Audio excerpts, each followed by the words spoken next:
Hi friends, good morning. আমি শুভঙ্কর। আজকে আরও একটি নতুন ভিডিও নিয়ে আপনাদের সামনে চলে এলাম। আজকে যে বিষয় নিয়ে আলোচনা করব আপনাদের সাথে সেটি হলো লবস্টার। তো লবস্টার দেখতে খুবই সুন্দর আর সকলের একটি প্রিয় মাছ। তাই অনেক দিন থেকে ভাবছিলাম যে লবস্টার নিয়ে একটা ভিডিও করব। তাই আজকে নিয়ে এলাম লবস্টারের একটি সুন্দর ভিডিও। হ্যাঁ বন্ধুরা, যারা অ্যাকোরিয়ামে প্রথম এই লবস্টার রাখবে বলে ঠিক করছেন, তাদের জন্য এই ভিডিওটি একদম পারফেক্ট।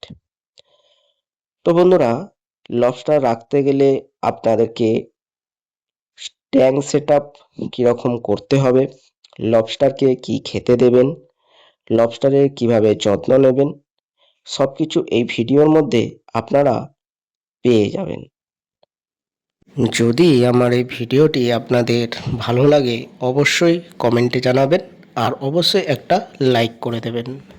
তো প্রথমে বলে রাখি, লবস্টারের জন্য যে জলটা আপনাদের খুবই দরকার।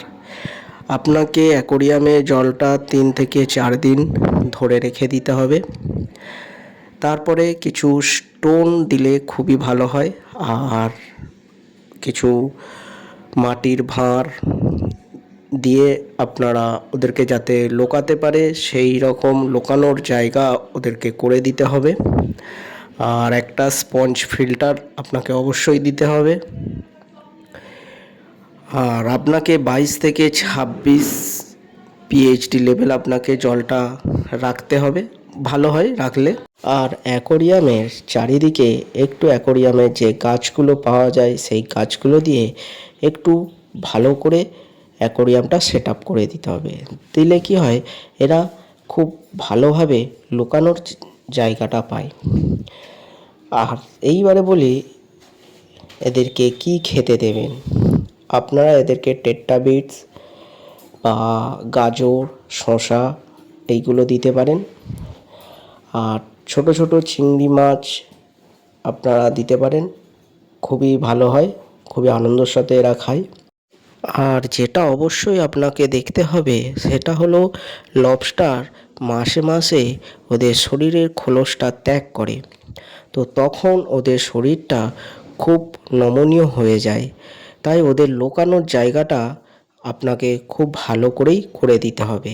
কারণ ওরা যদি মারামারি করে তখন ওদের মারা যাবার চান্স থাকে। তো বন্ধুরা, এইটা আপনাদেরকে খুব ভালো করে খেয়াল রাখতে হবে যে ওরা যেন লুকানোর জায়গাটা খুব ভালো রকম যেন পায়। আর একটা কথা বলে রাখি, এই লবস্টারের সাথে আপনারা কি কি মাছ রাখবেন। সাধারণত লবস্টারের সাথে কোনো মাছ না রাখাই ভালো, কারণ এরা খুব শিকারি গোছের মাছ হয়। কোনো ছোট যদি মাছ যদি ভাবেন এদের সাথে ছেড়ে রাখবেন, তো এরা তাদেরকে অ্যাটাক করতে পারে।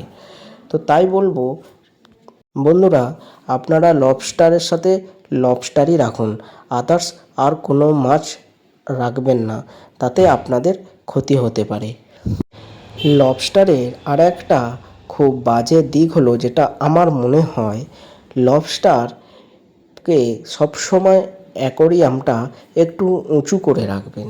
কারণ লবস্টার দেখেছি মাঝে মাঝে যে অল্প উঁচু থাকলে ওরা বেয়ে ওপর দিকে উঠে পড়ে। তো তাই বলবো, যদি কারো যদি নিচু অ্যাকোরিয়াম বা ছোট অ্যাকোরিয়াম যদি হয়, অবশ্যই উপরে একটা কভার করে রাখবেন, তাতে আপনাদেরই ভালো হবে। লবস্টার অনেক রকমের হয়, লবস্টার নানা রকম কালারের হয়। তো আপনারা যদি অ্যাকোরিয়ামে রাখেন খুব সুন্দর লাগবে। আর লবস্টার যদি একসাথে অনেকগুলো রাখা হয়, সত্যি বলতে খুব সুন্দর লাগে অ্যাকোরিয়াম, আপনার বাড়ির পরিবেশ খুব সুন্দর করে তোলে।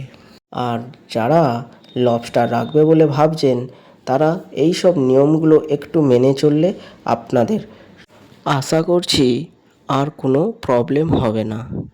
আর যদি আমার এই ভিডিওটি আপনাদের একটু যদি সাহায্য হয়, অবশ্যই আমাকে কমেন্টে জানাবেন আর অবশ্যই লাইক করবেন। আর আমার চ্যানেলের পাশে থাকবেন, চ্যানেলটি সাবস্ক্রাইব করে দেবেন। আজকের ভিডিও এই পর্যন্তই। নমস্কার, আপনারা সকলে ভালো থাকবেন।